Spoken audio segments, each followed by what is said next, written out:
آج ہم آپ کو ایک ایسی تصویر دکھائیں گے جس پہ افسوس بھی کیا جا سکتا ہے اور خوشی بھی کی جا سکتی ہے، لیکن ہم خوشی کی بات پہلے بتاتے ہیں۔ افسوس تو افسوس ہوتا ہے کیونکہ بلدیہ مستی ہو اور محکمہ تعلیم ہو تو پھر افسوسناک کی خبر ہوگی، اچھی خبر تو بہت کم آتی ہے۔ لیکن یہاں پر ہم آپ کو بتائیں کہ بلدیہ مستی میں یقینی طور پر کچھ لوگوں نے اب ایک کوشش کی، یعنی کوشش یہ کی، اب کیا کی اب ہم تفصیل سے خبر سنوا دیتے ہیں، پھر آپ کو سمجھ میں آ جائے گا، پھر افسوسناک بات بھی بتائیں گے۔ اور لیکن ہم آپ کو پہلے خبر بتاتے ہیں۔ رابعہ بصری گرلز سیکنڈری اسکول بلدیہ مستی میں بلدیاتی اسکول کی سب سے پہلی لائبریری کی بنیاد رکھ دی گئی ہے، جس میں نصابی کتابوں کا ذخیرہ ہونے کے ساتھ ہی سائنسی، مذہبی، تاریخی اور ادب کی متعدد کتابیں دستیاب ہیں۔ اس کے علاوہ بچوں کی کہانیاں اور شعری مجموعے یعنی شاعری وہ بھی موجود ہوگی، اور لائبریری کی بنیاد کراچی لائبریری ایسوسی ایشن of Rotary Club Darakhshan chapter کے تعاون سے رکھی گئی ہے۔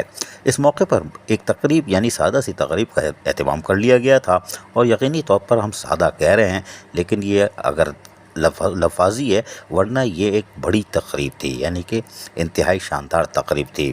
اور اس کے اندر سابق چیئرمین میٹرک اور انٹر بورڈ پروفیسر ڈاکٹر سعید الدین یہاں موجود تھے، کو ٹرانزیکشن آفیسر شمونہ صدف موجود تھیں۔ ان کے علاوہ شعبہ اسلامی تاریخ کے پروفیسر ریٹائرڈ ڈاکٹر نگار ساجد کسی تعارف کی یعنی کہ ہم کہہ سکتے ہیں کہ محتاج نہیں، وہ جو شخصیات یہاں موجود تھیں۔ اس کے ساتھ ساتھ سجاد ظہیر سابق ڈپٹی ڈائریکٹر شعبہ colleges Sindh professor doctor Sajida Parveen, صدر کراچی لائبریری ایسوسی ایشن فرین محمود، اور فرزانہ مغل صدر Rotary Club Darakhshan chapter Syed Zahid Hussain director education central, Ayesha Qamar deputy director Gulberg town, Lubna Ghazal incharge ماحولیات سمیت معلمات، افسران اور مختلف سماجی، ادبی، کاروباری تنظیموں اور تعلیمی اداروں سے وابستہ ممتاز شخصیات نے شرکت کی۔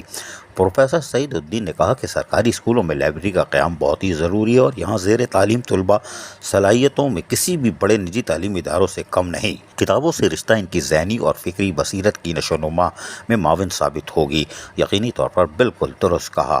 کو ٹرانزیکشن آفیسر بلدیہ وسطی شمونہ صدف نے کہا کہ آج علم دوستانہ ماحول چھوڑ دیا گیا ہے، جس کی وجہ سے ہم تعلیمی پختگی پیدا نہیں کر پا رہے۔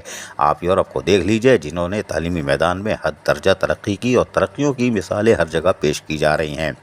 یقینی طور پر سب نے اپنے اپنے خیالات کا اظہار کیا، لیکن اس موقع پر کراچی لائبریری ایسوسی ایشن کے صدر فرین محمود نے کہا کہ مطالعے کے فروغ کے لیے ریڈرز کلب کا قیام عمل میں لایا جائے، اور ہر کلاس کے لیے ہفتے میں ایک لازمی پیریڈ لائبریری کا رکھا جائے تاکہ لائبریری کے قیام کا مقاصد حاصل کیے جا سکے۔ مزید کیا کہا سنیے انہی کی زبانی۔ ایک شیلف پر مبنی ہو یا وہ ایک الماری نہیں مبنی نہ ہو، لیکن ایک لائبریری گھر کے اندر، اور خاص طور سے وہ لوگ جو یہ کرتے ہیں کہ ہم پڑھے لکھے ہیں اور ہم نے یونیورسٹی اور ہم نے پی ایچ ڈی اور ہم نے فلاں اور فلاں، اور ان کے گھر میں اگر وہ شیلف نہ ہو یا ایک لائبریری ایک الماری نہ ہو تو پھر شکایت تو بنتی نہیں نا۔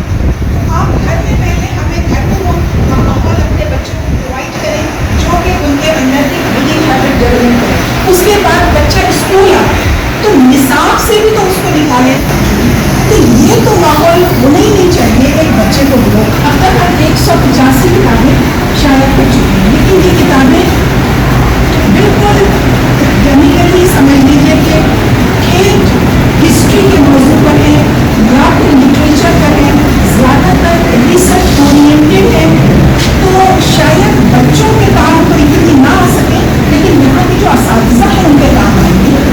لہٰذا مجھے بڑی خوشی ہے، میں یہ کہہ رہی ہوں کہ انشاءاللہ ہفتے 10 دن کے اندر کرتاس کی تمام حاضر اسٹاک کتابیں ہم آپ کے لائبریری کو یہاں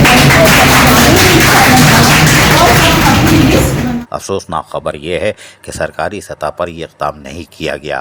یہ یقینی طور پر جس کا بھی کارنامہ تھا، یعنی کہ جو لوگ کر رہے تھے، ان کو صدقہ جاریہ اور ان کو خراج تحسین پیش کرنا چاہیے۔ عزیز عارف، KBS بلدیاتی نیوز کراچی۔ ایسی ہی خوبصورت ویڈیوز فیوچر میں حاصل کرنے کے لیے ریڈ بٹن پر کلک کر کے اور بیل آئیکن کو پریس کر کے ہم سب کے سبسکرائبر بننا مت بھولیے۔